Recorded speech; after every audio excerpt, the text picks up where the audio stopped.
Good afternoon and welcome to the Financial Optimist.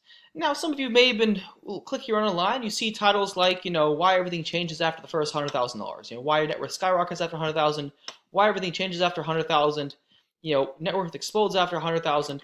And you hear people say things like, well, after you have $100,000, you're 25% of the way to becoming a millionaire.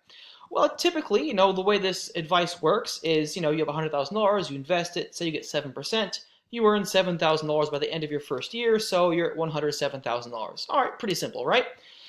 But you also think, okay, if you earn $7,000 per year in interest or whatever investments you have, that means you're earning about $600 a month. So what if you reinvest everything you're making?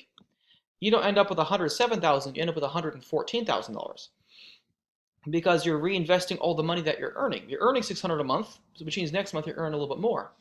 So with that said, that's what people like to say, but I have a different take on it. I say instead of leveraging your investments with money, I say there's another way to make money. Here in the United States, the median rent price is right about $1,800 per month. So with your $100,000, you're earning $600 a month, but because you have to live somewhere, you're renting for $1,800 a month. So that's a net loss of $1,200 a month between these two expenses. So what if you buy a house and you completely stop paying rent? Yes, you're going to lose out on the $600 a month you were earning, but you're saving $1,800 a month, which means you're actually $1,200 per month ahead.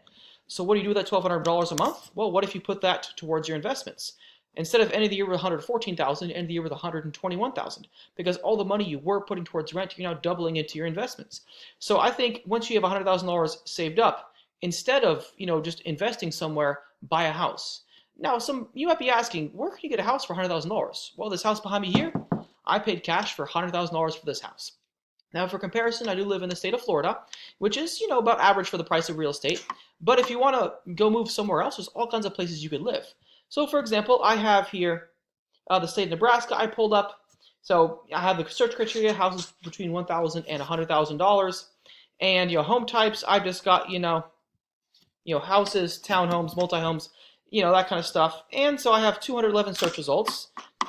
For traditional kind of stick-built houses across the state of Nebraska. So if you're planning to move out that way, you could look for houses like this. And you think, what am I getting for $100,000? Well, here, this is one of the cheapest houses in the state. It's a $20,000 house. And what are you getting for $20,000? Well, you look at some of the pictures here, and you realize, the house definitely could use some work on it. It's, an older house. The roof needs some work on it here. There's no cupboards on the cupboard there. The roof, needs more work there. And you look down some more of the pictures here, you realize, yeah, the wall needs replacement, so definitely a lot of work on it.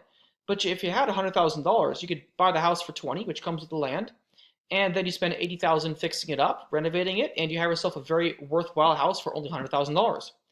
All right, well, personally me, I don't want to do that. I like to buy a house that is what I call move-in ready, where I can just buy the house and move in. So let's change the search. Let's search from high to low, starting with houses at $100,000 because these houses should be in much better condition.